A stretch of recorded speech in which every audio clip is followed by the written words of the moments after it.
Okay, born on March the 5th, 1937 in Abeokuta, Ogun State, Obasanjo has remained one of Nigeria's most prominent and influential political figures.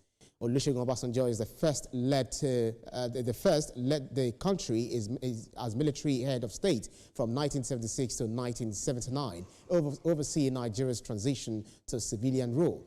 Decades later, he returned as a democratically elected president in 1999, ushering in the Fourth Republic and serving 2 terms until 2007. Beyond office, he has continued to impact Nigeria and Africa through leadership, advocacy, and guidance on national and continental issues. Today, we celebrate Chief Olusegun Obasanjo, honoring his remarkable journey and enduring legacy. Love him or hate him, Chief Olusegun Obasanjo is an enigma. He has done so much when it comes to the governance in Nigeria. He's hale and hearty. He's demonstrated that he can jump from the skies down onto the earth without breaking any bones. That man is a legend. Mr. Shomi. Well, no doubt about that. I mean, a very, I would not just say lucky man, the old man. The fact of the matter is he has ruled this country twice, and on both occasions he made his own marks in his own ways. Some people might disagree with him on one thing or the other. The fact of the matter is he has always been, present right there. And when you look at his contribution after leaving office, as the president of Nigeria, he established Africa Leadership Forum, where he hoped to model other leaders within the country and outside, with a view to provide the kind of leadership that Africa needs to take us out of the woods. He stated that Africa does not need AIDS. What we need, is to transform our continent to play its rightful place in global economic affairs. So Obasanjo has done a lot. He's still doing a lot, and is also playing a major role in Africa, particularly. I know he was in Burundi recently, within the last 2-3 weeks, also on a peace mission. So congratulations to our former president, an enigma, former President Olusegun Obasanjo. Mr. Showme has said it all. He is one man that has written his name in the book of history in Nigeria, but the only person that has ruled this country twice, I believe so, and quite a number of other things that he has done.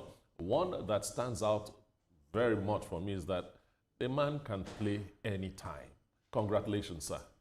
Yeah, congratulations to Baba Obasanjo. I don't think he's the only one who's ruled Nigeria twice. Twice? I don't think Buhari did it. Yeah, that's true. Yes, but I want to say congratulations to Baba. I recently saw him, I think on TVC also. He was at the premiere of, I think, of Motola's movie or so. I saw them there. And he was looking well. You see Baba, trying to play football, trying to keep fit and all of that. We want to say congratulations. And also, let's remember, he's the one, it was during his time that it was possible for you and I to connect, talking about GSM and all of that. So congratulations, Baba. We wish you well, and we'll say may God give you good health as it is. Yeah, beyond physicality, Obasanjo, I don't know whether you all reckon with me, no former president knows how to write letters to the subsequent president. He's very good at epistles, writing letters. So what do we say about him regarding that? People also accuse him that he sees no wrong, himself doing wrong, but then he sees the wrong in others. Yeah, I mean, he's a human being. Most of us do not see the wrong we do, and we see the wrong other people do. That just shows that he's human, but for the fact that he has impacted Nigeria as much as he has, and the kind of international recognition that he's enjoying right now, he's qualified to be celebrated. Absolutely. Mr. Showme, what do you make of it? We still have about 2 minutes to talk about Baba Obasanjo. Well, it's not just about writing letters. It's also about writing books. One thing I love about Baba Obasanjo is that, love him or hate him, he will document anything or whatever he thinks about anybody. If you go and read My Watch, you will see it. Read My Command. You see all his positions on different issues. You don't have to agree with it, but Obasanjo is Obasanjo. He will say his own. Is up. The problem is yours.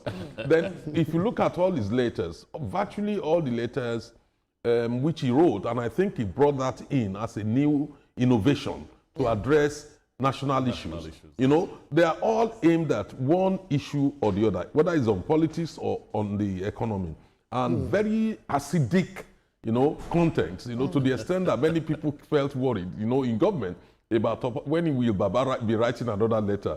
But fortunately, one way or the other, maybe because he agrees with the reforms of the Tinubu's administration, I don't know, but at least Baba has not been writing letters. We have not seen any letters. We have not seen any. Yes. Yeah, if you will, as a woman advocate, you know, Obasanjo also worked with women. You know, we can see point to the like of Ngozi Okonjo-Iweala, Obi Ezekwesili, and a host of others. You know, he's actually a groomer, not of men, or official of men, but also official of women, so to speak. Yes, he is. You won't say not of men. He's a fisher of people. But yes, I agree with you. Quite a number of very quality women, you know, were there with him when he ruled this country. And that's something that's quite commendable.